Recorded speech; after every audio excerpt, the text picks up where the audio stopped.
In this video, I would like to use the EM field program to explore some of the details about how equipotentials and electric field lines interact. So to begin with, I'm going to show you what happens if we have just one charge. So let me put that right at the origin. And what I'm going to do is I'm going to draw a few electric field lines in the neighborhood of that charge. Okay, so I'm going to draw one here, one here, one here, one here, and then also kind of at a halfway point between each of those, roughly. So the way this program works, you can kind of click wherever you want, and then I'll put another one over here. Okay, so we already knew what the electric field lines look like for a individual charge, but we can see that the program recreates what we expected. Okay, let me draw some equipotentials now. So what I'm going to do is I'm going to pick a spot, let's say roughly 2 volts. Okay. Now I want to find another spot that's maybe, let's do 4 volts, right there. And then 6 volts, let's see, about there, and then trying to find 8 volts. You can see that these get really close together in here, changing pretty rapidly. Out here, if I want to go down to 1 volt, I have to go way out here. So notice that last one isn't evenly spaced. That's only half of the difference. But to go down to 0, we'd have to go out to infinity. Okay, so the electric field lines get really closely spaced near the charge, which makes sense because that's where, the equipotentials get really closely spaced near the charge, which makes sense because that's where the electric field is strong. Okay, another thing that we can do with EM field is we can actually calculate the electric potential difference between 2 points. So if I go from this line, which is at 1 volt, up to this line, which is at 2 volts, then it should be about 1 volt of potential difference. And we see that it is. And it turns out that I could follow any path that I want and still come to that same conclusion.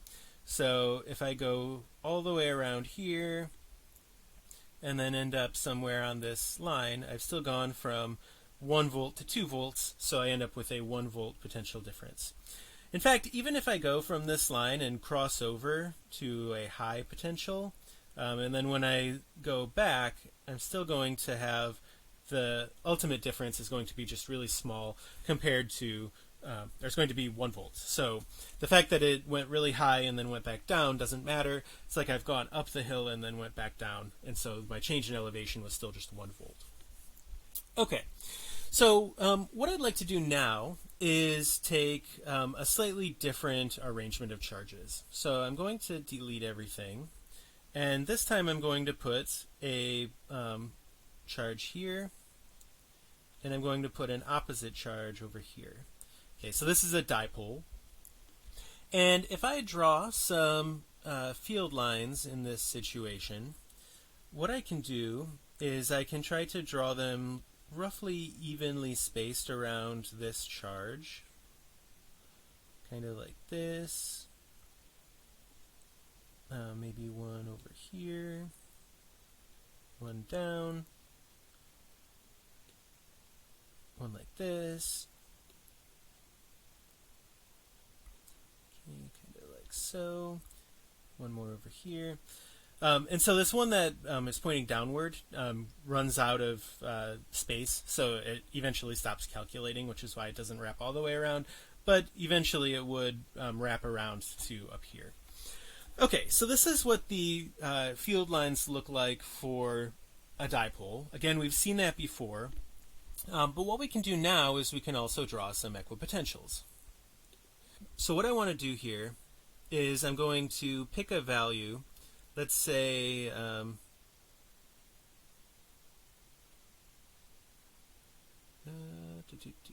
okay, so this is pretty close to 5 volts, give or take, and then I'll try to do one over here that's about the same. So that's oh, I had it closer. All right, so that's about 5. And I can do one over here that's, so let's see, -2, and then I'll do one over here that's about 2. Okay, and then I'll do one over here that's about 1, and one over here. Okay, that's going to be about 1, -1 rather. And so what I want you to notice is a couple of things. So for one, everywhere the equipotentials cross the field lines, they are perpendicular to each other. So if you look closely, they look like they're crossing nearly perpendicular at each point. And in fact, they have to be crossing exactly perpendicular at each crossing point. So that's one thing. Also notice that the 0 potential line is going to be right on this axis between them. So the positive potential from the positive charge and the negative potential from the negative charge are going to cancel exactly there because they're equal and opposite potentials. So we're just adding the potentials directly, which is kind of nice. We can also see that the place where the equipotentials are closest together is the same place where the electric field lines are closest together. So right between the charges we have the strongest electric fields. And then further away, somewhere out to the right, we have much weaker electric fields because both the equipotentials and the electric field lines are much more spaced out in that region.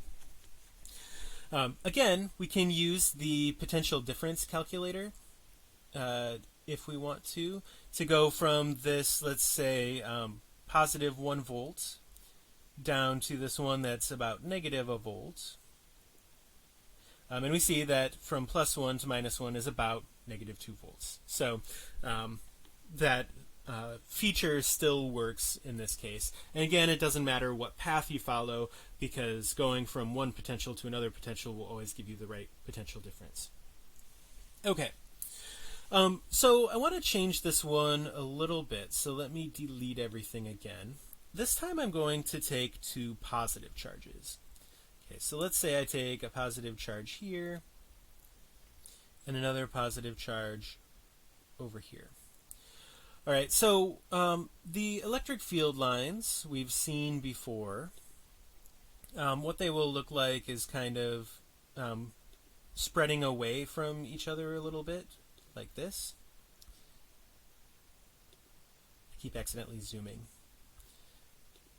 Okay, and then over here, this.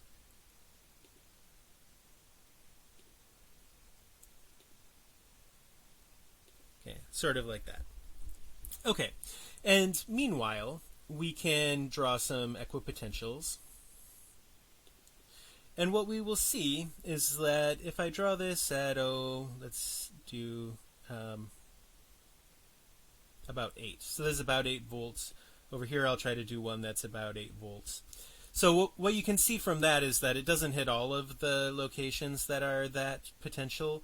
It only does the ones that are connected. So if we have 2 disconnected regions that have the same potential, you'll have to find each of them. In between, we get this sort of weird shape. So let me kind of do close to 5 volts there. If I go a little further out, here we have one at 3 volts, like this. And further yet, what we end up with is something that's getting more and more circular as you get further away. So as you zoom out on this, far away from these charges, they're basically going to just look like one big point charge. And so that's why you get something that looks essentially like circles. That's what you expect. When you get really close to one of the charges, then it's really important, and the other one seems kind of far away, so you get what looks like just a peak around that one charge. But in the in-between, there's this sort of interesting behavior where you have this sort of hourglass shape. And what that indicates is that it is higher to the left and to the right. So it's about 5 volts in the middle, 8 volts to the left, 8 volts to the right.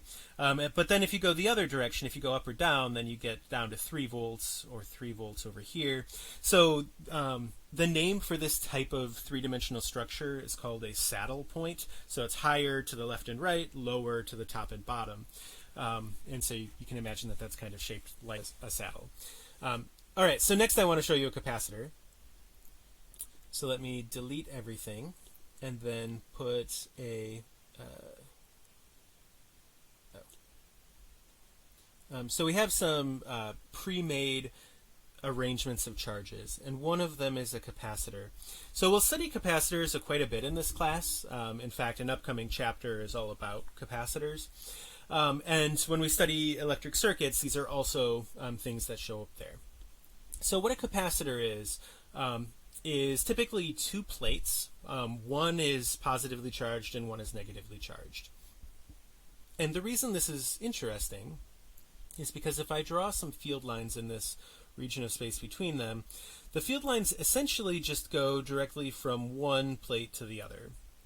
And they do it in a way where the electric field is nearly uniform in between. Okay, so you might wonder in a problem, you do a homework problem and it says there's some region where we have a uniform electric field, and that doesn't seem real. Like, how would we get a uniform electric field? Well, it turns out that's pretty easy to do. We just use a capacitor. Okay, so an ideal capacitor has this perfectly uniform electric field in between. In a real-life capacitor, it is finite in size, and so you get this sort of bowing of the field lines around the outside. We call that fringing. That is the name for that property. And then a really weak electric field outside the capacitor. And if I draw some equipotentials in this region of space, then I can see that I get, let's do one at, I don't know, about 100. So this is negative 100 volts right here. I can look for 100 volts on this side. And as you can see, it changes pretty rapidly. So there's about 100. And then I could do about 200, and over here about 200, and I could do one that's at 0 in between. And if you then look at the equipotentials inside the capacitor, what you see is they're about even. So they're equally spaced, and the electric field is uniform in this region. The potential is changing gradually, and so that's a really nice way to make that sort of situation happen. And like I said, we will be studying capacitors quite a bit in upcoming chapters.